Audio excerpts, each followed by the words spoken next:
오늘 우리가 읽은 말씀 바탕으로 일과 사건, 문제 속에 나타나는 마음, 이런 제목으로 함께 말씀을 살펴보겠습니다.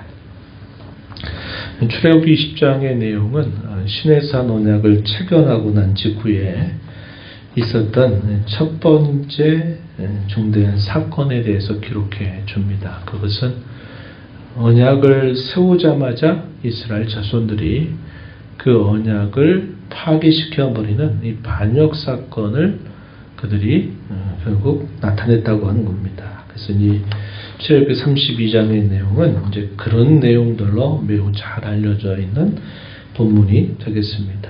오늘 우리가 읽은 이 말씀 속에서 그런 반역이 어떻게 해서 시작이 되고 일어나게 되었는가에 대해서 우리에게 기록으로 남겨주고 있습니다.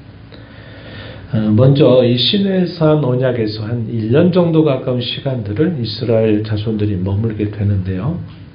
이들이 시내산에 머물면서 가장 먼저 한 것이 하나님에 의해서 시내산 언약이 세워지게 되는 일입니다. 그러면서 그 언약을 체결하면서 그 언약에 대한 여러 말씀들을 그들이 듣게 돼요.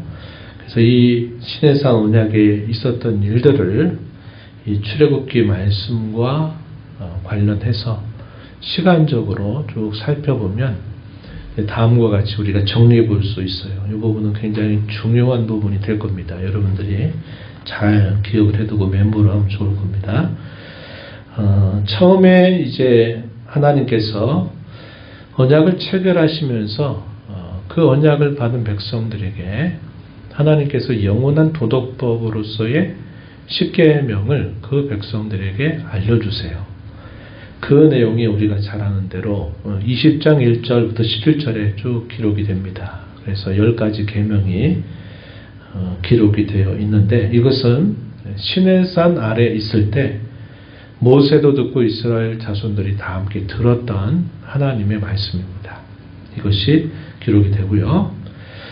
그리고 이제 이어서 20장 18절부터 24장 11절까지 이 내용에서는 하나님 백성들 사이에 지켜야 될 여러 규례들에 대해서 간략하게 하나님이 말씀을 하시게 되는데 이때는 이스라엘 자손들이 다 듣는 게 아니었습니다. 이때는 하나님께서 흑암 가운데 있을 때 이스라엘 백성들이 그 하나님의 위엄 있는 말씀을 들을 때 극심한 두려움을 그들이 느끼게 돼서 이스라엘 자손들이 하나님 직접 말씀하시 말아달라고 부탁합니다. 그리고 하나님께서 모세에게 말씀해 주시면 모세를 통해서 듣는 말씀을 하나님의 말씀으로 우리가 받겠습니다. 이렇게 그들이 말하면서 그때부터는 이스라엘 자손들이 직접 말씀을 듣지 않아요.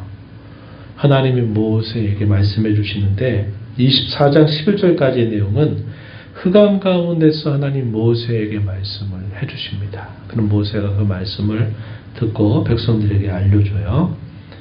그리고 24장 12절부터 이 31장 마지막 절, 우리가 오늘 읽은 본문 앞에까지의 긴 내용들은 어떤 내용들이 소개가 되냐면 성막을 세우라고 말씀하시는 여러 규례들을 하나님께서 주시고 마지막에는 이미 자기 백성들에게 들려주셨던 그 십계명을 두 개의 돌판에다가 하나님이 직접 새겨서 그것을 모세에게 주시는 내용이 기록이 됩니다. 이때는 장소가 어디였느냐?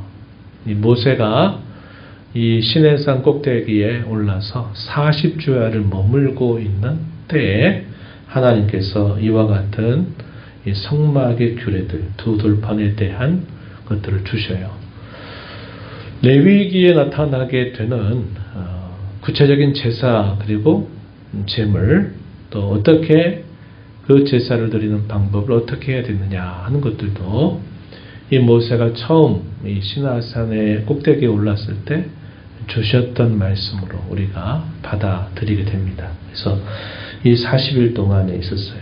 그래서 이 순서들을 또 이 공간과 시간 이런 것들을 우리가 잘 구별하고 이 출애굽기를 읽어야만 혼선이 생기지 않아요. 그래서 여러분들에게 직접 소개를 해드렸습니다. 이게 시내산에서 약 1년 정도 가까운 시간 동안 모세가 받는 이야기인데 물론 이게 전부는 아니었습니다.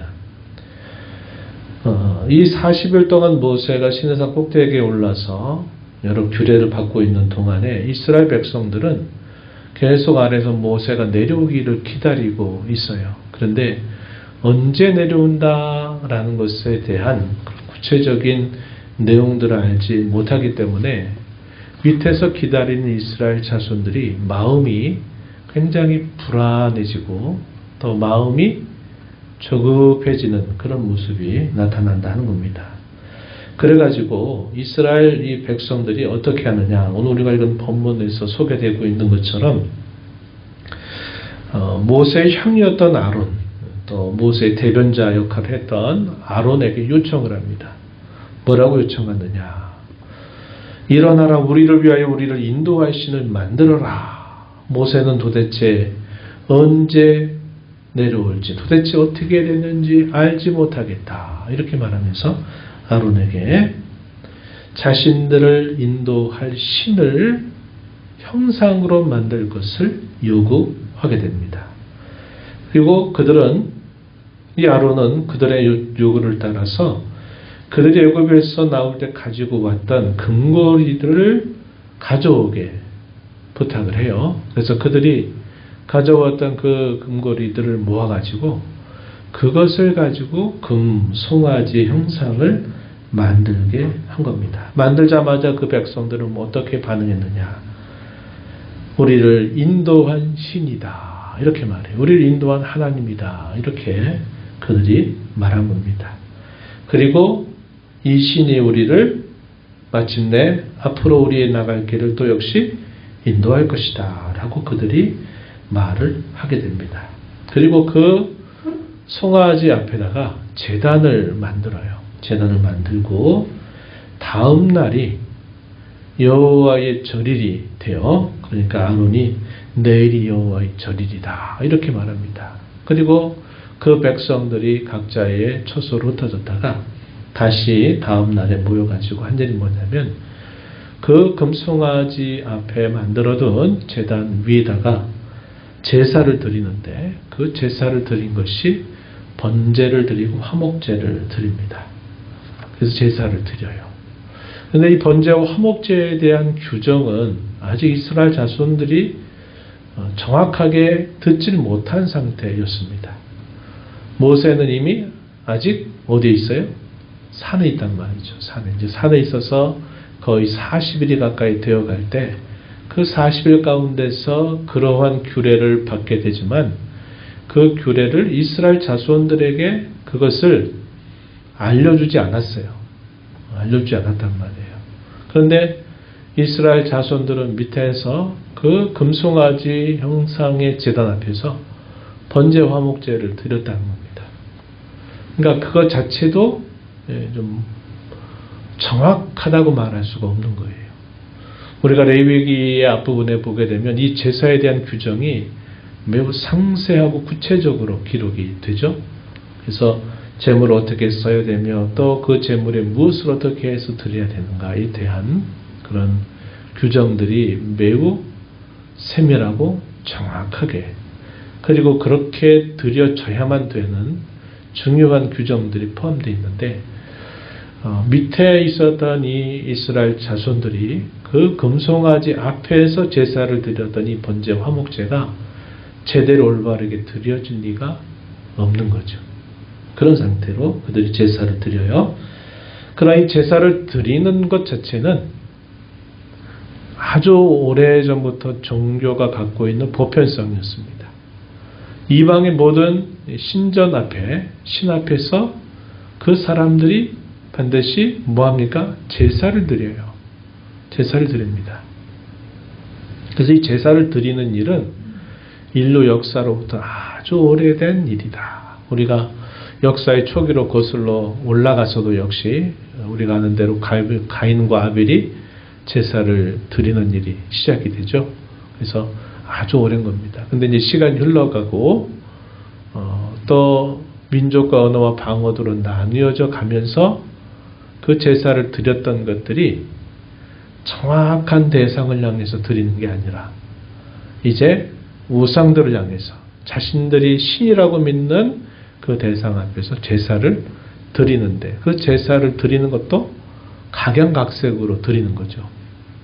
이게 이제 그 종교가 흐르는 시간 속에 부패하게 되고 종교의 잔재는 남아있다 보니까 그 이방의 많은 종교들도 제사를 드리는데 각기 자기 방식대로 제사를 드린 겁니다. 이스라엘 자손들이 430년 동안 애굽에서 머무르는 동안에도 애굽에서 섬겼던 그 신들에 대한 많은 기억들이 있어요. 그래서 애굽의 종교에 대한 많은 영향들을 그들이 어릴 때부터 보고 자랐단 말이에요. 그래서 이러한 제사를 드리고서 그들이 한 일이 뭐냐면 먹고 마시고 뛰놀았다는 겁니다. 하나의 축제가 된 거죠. 축제. 함께 같이 제사를 드린 사람들이 함께 먹고 마시면서 친교하고, 또 그들이 뛰놀았다는 말은 춤을 추면서 기뻐했다는 겁니다. 이것이 있었다는 거예요. 그러한 일이 있게 됐을 때 하나님께서 모세에게 내 백성들이 부패하였다. 지금 저 산 아래에서 내 백성들이 하는 일들이 참으로 부패했다라고 하나님이 모세에게 먼저 말씀하시는 내용들이 소개가 됩니다. 그 말씀을 듣고 모세가 먼저 하나님 앞에 이 백성들의 부패한 죄를 용서해달라고 먼저 하나님께 기도를 올려요. 그리고 그가 내려옵니다. 그를 먼저 기다렸던 여호수아가 모세를 만나게 되고, 모세는 이 두 개의 돌판을 가지고 이제 여호수아와 함께 내려오는데, 이 밑에서 막 그 금으로 만든 송아지 앞에서 뛰돌고 춤추고 노는 것들을 여호수아도 듣고 모세가 그걸 마침내 보게 돼요. 그래가지고 하나님께로부터 받아왔던 그 두 돌판을 던져버리게 됩니다. 하나님께서 언약을 체결하고 나자마자 이 백성들이 이렇게 해서 안 될 일들을 이 백성들이 하나님 앞에 그렇게 행하고 있는 일을 보고 그가 그 두 돌판을 던져버리게 돼요. 이렇게 되면 이야기가 이제 오늘 우리가 읽은 이야기 다음 부분에 소개되고 있는 부분이다 하는 겁니다. 결국 이 사건이 뭐냐? 반역 사건이라는 겁니다. 하나님과 세운 언약을 파기하게 되는 아주 중대한 범죄를 언약을 체결하자마자 그들이 범한 죄가 됐다는 겁니다.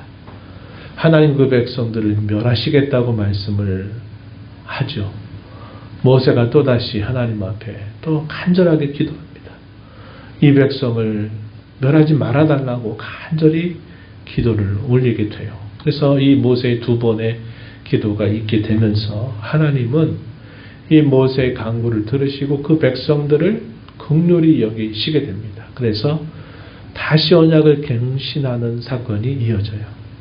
모세가 또다시 시내산 꼭대기로 40일을 또 올라가서 시내산 꼭대기에서 이 언약을 갱신하는 일들을 위해 하나님 앞에 또 가까이 올라가게 되는 이 이야기가 이제 출애굽기 34장 18절에 보게 되면 나타나게 됩니다. 오늘 우리가 이 이야기를 보면서 어떤 생각을 우리가 좀 나누고 싶으냐면, 왜 이 백성들이 이렇게 이러한 일을 하게 됐느냐 하는 계기를 볼 수 있는데, 그 계기가 뭐냐면 자신들에게 도대체 상황이 어떻게 됐는지 모르는 그 답답함이 그들에게 있었어요. 그러니까 차분히 기다리지를 못하고 답답했어요. 그 답답한 일이 생기면서 도대체 이게 어떻게 된 일인지, 모세가 살았는지 죽었는지조차도 알 수 없고 그가 언제 올지도 모르는 그러한 상황을 맞게 되면서 그 산 아래에 있는 그 이스라엘 백성들이 불안해하기 시작했습니다. 그리고 두려움을 가졌어요. 왜? 그들이 애굽에서 여러 과정들을 통해서 나오긴 했지만 또 애굽의 군사들이 또 따라올 수도 있고, 자신들을 보호하고 이끌어갈 만한 사람이 없는 상태가 되다 보니까 이 불안과 두려움이 그들에게 다가오게 돼요. 그러니까 그들의 마음이 조급해진 겁니다. 안 되겠다. 이대로 우리가 가만히 있어서는 안 되겠다. 그래가지고 아론을 찾아가서 아론에게 요구를 한 겁니다. 요구를 했어요. 우리가 읽은 본문 1절에서 말한 것처럼 우리를 애굽 땅에서 인도해낸 사람은 도대체 어찌 된 일인지 알지 못하겠다. 그렇게 말하면서 우리를 인도할 신을 만들어 달라고 요구를 한 겁니다. 그 신을 만들어 달라고 요구했어요. 이게 이제 하나의 계기가 되었다 하는 겁니다. 우리가 살아가는 삶 속에서도 이와 비슷한 경험을 할 수 있습니다. 어떤 상황에 대하여 우리가 답답해하게 될 때 우리 마음속에 이 불안과 두려움이 우리의 마음을 채우기 시작할 때 우리의 마음이 대단히 막 조급해지는 경험을 할 수 있습니다. 그러다 보면 어떻게 해서든지 그런 조급함, 그런 두려움을 몰아내기 위해서 우리가 무엇인가를 해야 되겠다는 생각을 하고 그런 일들에 대해서 대처하게 될 때가 있어요. 이스라엘 자손들이 그들이 이 불안함 또 이 조급함에 대하여 그들이 대처했던 방법은 우리가 읽은 말씀처럼 우리를 인도한 그리고 인도할 신을 우리 눈에 보이게 만들어 달라는 겁니다. 이것은 그들이 400여 년이 넘는 세월 동안 그들이 지냈던 애굽 땅에서 늘상 있어 왔던 일이었어요.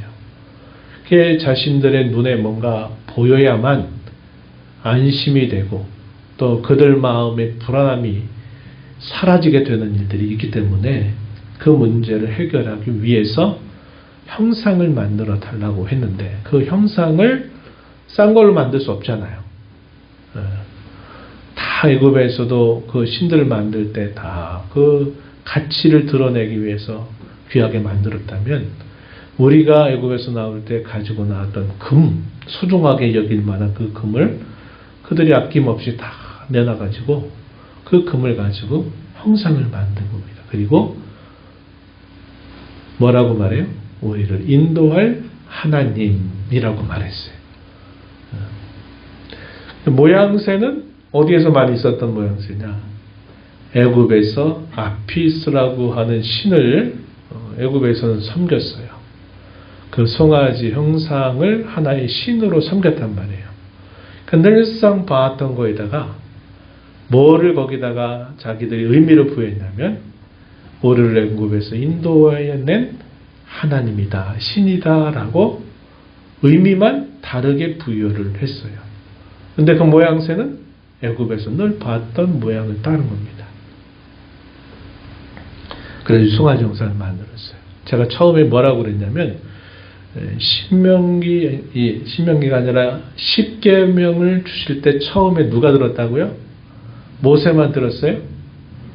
아니라고 그랬죠. 모세와 이스라엘 자손들이 10가지 명을 함께 들었어요. 그 계명이 어떤 내용입니까? 나 외에 다른 신이 없다. 또 너희를 위해서 내 앞에 어떤 형상이든지 만들지 말아라. 하늘에 있는 것, 땅 위에 있는 것, 바닷속에 있는 그 어떤 것도 형상으로 만들지 말아라. 이런 말씀을 하셨어요. 그죠? 강조했던 말이에요. 그런데 이스라엘 자손들이 그들의 답답하고 불안하고 두려운 마음을 해소하기 위해서 뭔가 이 문제를 해결해야 되겠다라고 생각하고서는 무엇보다도 자신들을 인도했던 그 하나님을 눈에 보이게 만들어 달라고 요구를 했을 때 아론이 한 일은 애굽에서 늘 봤던 그 애굽의 신에다가 의미는 우리를 인도한 하나님 이렇게 한 겁니다. 아주 이상하게 한 거죠. 그렇죠?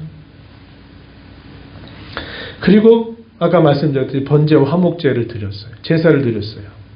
그런데 아까 말씀드렸듯이 번제와 화목제에 대한 정확한 규정이 아직 이스라엘 자손들에게 전달이 안 된 상태에서 그들이 제사를 드렸으니 그 제사가 다 어떤 제사겠어요?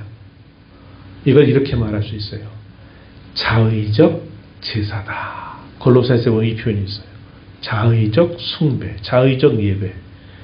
하나님께서 주신 그 말씀에 따라서 제사를 정확하게 드리는 것이 아니라 애굽에서 봤던 것, 또 그들이 경험했던 것들을 바탕으로 해가지고 제사를 드린 겁니다. 그러니까 그런 제사 하나님 받으실까요? 안 받으실까요? 안 받으시죠. 안 받으세요. 그리고 제사 드려서 한 일이 축제를 벌인 겁니다. 함께 음식을 나눠 먹고 기뻐하고 춤을 추면서 막 즐겁게 놀았어요. 기뻐했어요. 근데 그 기쁨이 과연 어떤 기쁨일까 우리가 조금만 생각해 보면 그들이 제사를 드려서 그들이 섬기는 하나님이 그들에게 주시는 그런 자연스러운 기쁨이 아니라 그들이 애굽에서 흔히 보고 또 그들이 가나안 땅으로 이렇게 또 찾아오는 광경까지 봤던 여러 그런 이방의 어떤 행태들을 보고서 그들이 나름 자기 스스로 만족하고 기뻐하는 일들을 했다는 겁니다. 이것이 이제 나타났다는 거예요. 저희가 함께 오늘 주목하고자 하는 부분이 바로 이 부분입니다.